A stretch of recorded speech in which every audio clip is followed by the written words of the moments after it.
So today is going to be a little bit of a different video. We're not going to get into numbers today, but I was going to talk about how Kamala Harris actually looks like she's in a position of advantage. And the upcoming Fox News interview might be one of those indicators, because to me, the Democrats are not in this desperate mode of doing some game change moment like John McCain did back in 2000 by picking Sarah Palin.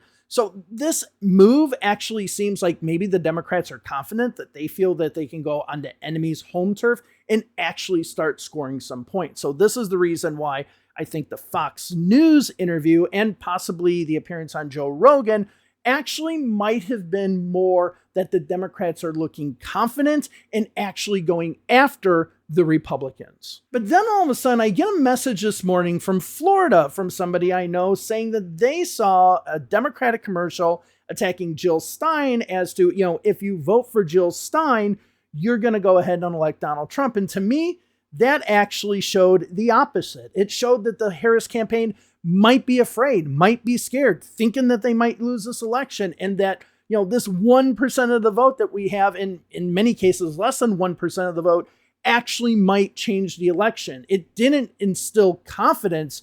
To me, it showed desperation and being scared. But is that the goal? And in today's video, that's what we're going to talk about. We're going to talk about this ad that's out. And as many people are looking at this as some sort of desperation tactic, I think it actually is a smart one. So let me go ahead and show you the ad that they're running right now. Jill Stein, Green Party candidate for president. So why are Trump's close allies helping her? Stein was key to Trump's 2016 wins in battleground states. She's not sorry she helped Trump win. That's why a vote for Stein is really a vote for Trump. Jill Stein, I like her very much. You know why? She takes 100% from them. I'm Kamala Harris, and I approve this message. So as you can see, this ad doesn't necessarily instill confidence at all. As a matter of fact, it does smell of desperation. That if the Democrats lose a small percentage of the vote, that all of a sudden it can lead to Donald Trump winning the election. This is something that I think is really apparent in this video. But as I mentioned, is that the goal? Because as someone who's been working in politics since 1992, I can tell you that when a campaign is confident, especially on the Democratic side, they usually lose. But when they're scared, they usually win. So let's go back to 1992. We had 3 terms of Republicans. This was the first election I ever worked on. We were so scared of a 4th term. We didn't really believe that Bill Clinton won until somebody pinched us and saw they had 270 electoral votes. We were scared. We went out there, we voted. 2012, same thing. Democrats thought Mitt Romney was going to win. They were scared that Obama was going to lose. They all turned out to vote, and Obama did a lot better than a lot of people thought.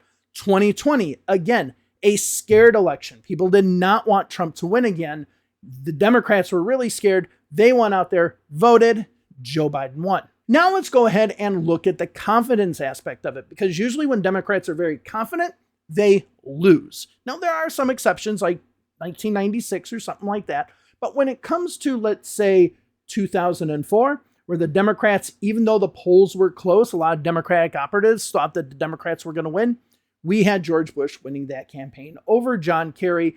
And the only time this century that the Republicans actually had more of the popular votes than the Democrats. And of course, 2016, nobody thought Donald Trump was going to win the election. Democrats were extremely confident. And of course, Donald Trump won the election. So confidence has been the killer for Democrats in some of these elections. So is the goal of this actually to motivate Jill Stein supporters to vote for Kamala Harris? Or is the goal to scare Kamala Harris voters so much that they're going to make sure they go through anything to make sure that they vote for Kamala Harris? I think it's the latter, because let's go ahead and look at Jill Stein's numbers right now in both the national level and the states, of the swing states that we have. So as we can see with Jill Stein, and this is the Real Clear Politics average. I'm not using Real Clear Politics because I support them. They're just good for averages. Nationally, we have Jill Stein at 0.8%. In Pennsylvania, we have her at 0.9%. Michigan, we have her at 1%, which is one of her highest states. Wisconsin's at 0.8%, and Georgia is at 0.7%. We go over to North Carolina, it's 0.7%. both in Arizona and Nevada, it's 1%. And in Texas and Florida, they just really haven't polled multi-party races. So we just don't really have any good data when it comes to either Texas or Florida. Now, according to the news release that the Democrats put out, they said that they're doing this commercial in Pennsylvania, Michigan, and Wisconsin. But this just doesn't make sense. The first reason why is I talked to somebody who saw it in Florida, so that's definitely a nationwide media buy. And second, why would you target Pennsylvania and Wisconsin when Arizona and Nevada have a higher percentage of the vote for Jill Stein? It just doesn't make any sense as far as trying to get Jill Stein voters to come over to your side. It's just a small, minute group that just doesn't really seem to move the election one way or the other. Furthermore, if we look at the Jill Stein voters, they're not voters who are going to move. As a matter of fact, a lot of these voters who are going for third-party candidates just do not move from election to election. They pretty much stay the same. Sometimes if you have two bad choices, like let's say Hillary and Trump, you see more normal voters go over to a third-party side or whatever. But when you have a very, very competitive race like this, you all of a sudden have it that the only people who vote for those specific small candidates are the diehards. So let me just give you just not necessarily a scientifically studied example, but just an observation that I have here. So down the street, I have a guy that every single presidential election, he has a Libertarian Party sign out there for the Libertarian Party candidate running for president. And it's just every election cycle. He has whoever that candidate is, he has the sign of that candidate because he's a diehard Libertarian voter.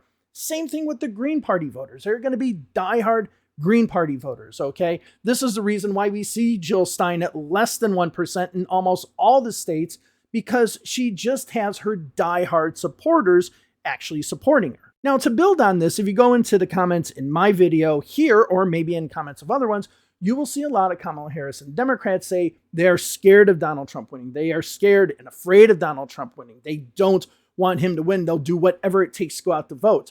That's what the Kamala Harris campaign wants because, you know, the Republicans already have their narrative, right?